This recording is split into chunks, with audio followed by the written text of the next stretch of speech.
Assalamualaikum warahmatullahi wabarakatuh.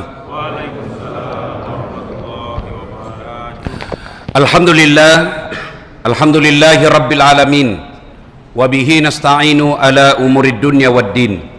Asyhadu an la ilaha illallah wa asyhadu anna muhammadan abduhu wa rasuluh. Allahumma salli ala sayyidina Muhammad wa ala alihi wa sahbihi ajma'in. Amma ba'd. Lazim kita paham, pernah dengar cerita Isra Mi'raj. Ketika Nabi Isra Mi'raj, Nabi diperlihatkan ada petani menanam satu biji. Hebatnya, begitu dia tanam satu biji, langsung tumbuh. Hebatnya lagi, langsung berbuah. Luar biasanya lagi, dipetik buahnya, muncul buah baru. Petik lagi, muncul buah baru. Tanam, langsung panen. Panennya berkali-kali. Ada enggak di Jakarta? Tanam, langsung panen. Ada? Di kampungku, tanam, gagal panen. Lalu Nabi penasaran. Wih, hebat betul. Tanam, langsung panen. Petik, muncul buah baru. Lalu Nabi bertanya kepada Jibril, "Ya Jibril, siapa gerangan itu?" Jibril menjawab, "Itulah umatmu yang rajin bersedekah." Nah, sekarang perlu diluruskan.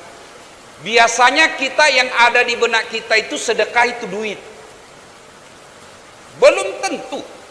Nah, sekarang Allah hadirkan lahan sedekah saat ini. Seluruh dunia termasuk Indonesia, lahan itu bernama COVID-19. Bagus sekali namanya tapi mengerikan. COVID-19 tapi mengerikan. Kalau Belanda dilawan, Pak, nyata fisiknya bisa dilihat. Tapi COVID ini tak jelas di mana dia, tapi ada keberadaannya. Ibarat kentut, ada bunyinya tak nampak. Nah, sekarang lahan untuk menanam biji itu Allah sediakan, namanya wabah. Maka anjuran agama, ambil bagian-bagianmu. Mari ambil bagian-bagian. Pak polisi, ambil bagian. Inilah polisi yang paling sibuk selama ada pandemi. Sampai-sampai disuruh juga jaga orang makan 20 menit. Saya sudah coba, Pak, 20 menit tidak cukup. Bayangkan, institusi yang paling repot sekarang ini saya kira polisi. Mau vaksin, polisi digerakkan. Ada lagi kepala batu tidak percaya sama COVID, polisi lagi bergerak. Mari ambil bagian-bagian. Pak polisi ngambil bagian, tentara ngambil bagian, dokter ngambil bagian, Ustadz ngambil bagian. Apa bagiannya Ustadz? Ya, dakwah. Menyadarkan. Sadarkan vaksin. Saya ini Bapak boleh lihatlah. Dari ustadz-ustadz yang banyak followernya, yang subscribernya sampai jutaan, sepertinya hanya Dasat Latif yang kampanye vaksin. Boleh Bapak lihat.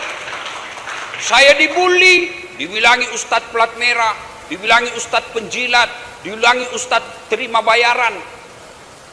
Kecuali yang bilang ustadz terima bayaran langsung saya japri. Karena ada di Instagram saya, ayo vaksin, ayo vaksin. Ustadz kenapa agresif kampanye vaksin? Kita kan rindu tablik akbar lapangan penuh. Kita rindu tarawih berjamaah. Kita rindu ceramah di depan umat seperti ini. Sekarang karena masih ada orang yang tidak mau vaksin, akhirnya tidak bisa tercipta herd immunity, kekebalan bersama. Ustadz, boleh enggak tidak vaksin? Boleh. Bahkan Bapak boleh tidak mau makan, boleh. Kalau Bapak tidak mau vaksin, silahkan. Tapi jangan keluar rumah. Kenapa? Begitu Bapak keluar rumah, kena asas fikih. Asas fikih itu artinya hukum dasar dalam Islam. Apa itu? La daror wa la diror. Tidak boleh kau celakakan dirimu, tidak boleh kau celakakan orang lain. Saya boleh saja tidak makan, saya boleh saja tidak vaksin, saya boleh saja telanjang, saya boleh saja teriak-teriak, tapi di rumahku. Begitu kau keluar dari rumah, ada hukum-hukum masyarakat yang harus kau taati. Apa hukum masyarakat? Ya, salah satu di antaranya, tidak boleh saya ingin selamat, tapi saya tidak melindungi orang lain. Saya mau selamat, maka saya wajib menjaga keselamatan orang lain. Satu di antaranya vaksin. Wartawan, ambil bagian. Bagaimana bagiannya? Jangan ikut terus berita-berita itu yang menyerang. Cebong kampret ini yang bikin ribut ini di Indonesia. Coba kalau pernyataannya tadi ini Ibu Kepala Dinas, ada orang yang mau bikin viral-viral, ada orang yang mau bikin konten-konten sensasi, jadi masalah ini tadi Kepala Dinas. Judulnya, demo di Jakarta sumber masalah. Demo Jakarta musibah.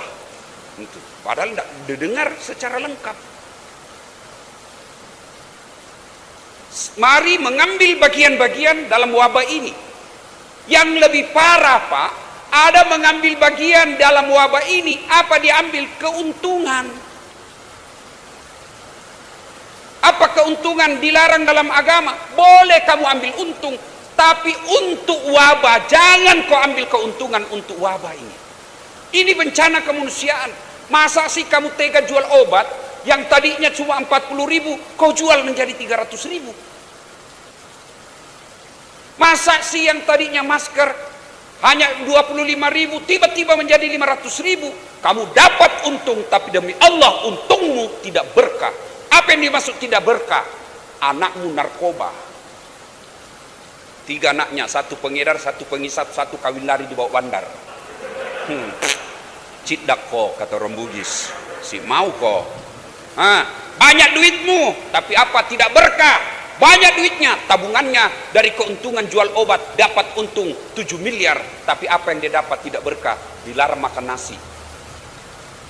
Apa enaknya dilarang makan nasi?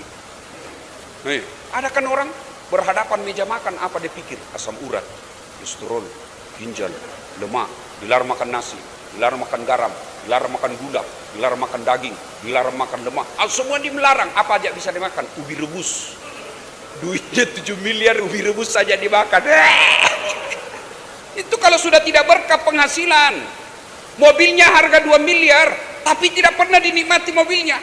Baru 5 menit di atas mobil, stres Pak. Hati-hati, kiri, mati kita. Rem, sedikit-sedikit. Itu kalau kau tidak berkah hidupmu. Ayo, mari mengambil bagian. Makanya saya tidak habis pikir Pak kalau dana bansos dikorupsi. Apalagi kalau jangan sampai ada dana palang merah.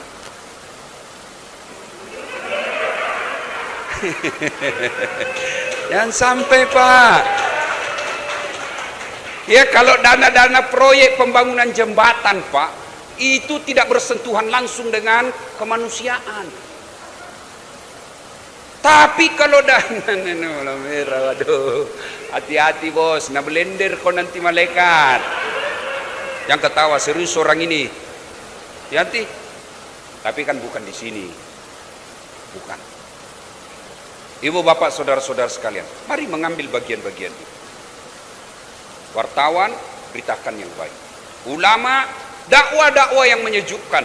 Jangan dakwah-dakwah membuat kebencian. Dakwah-dakwah bahkan menyebarkan berita yang bohong. Kadang-kala ada juga Pak. Ada. Kadang-kala ada. Dakwanya hanya memaki, menghina. Dakwah itu mengajak.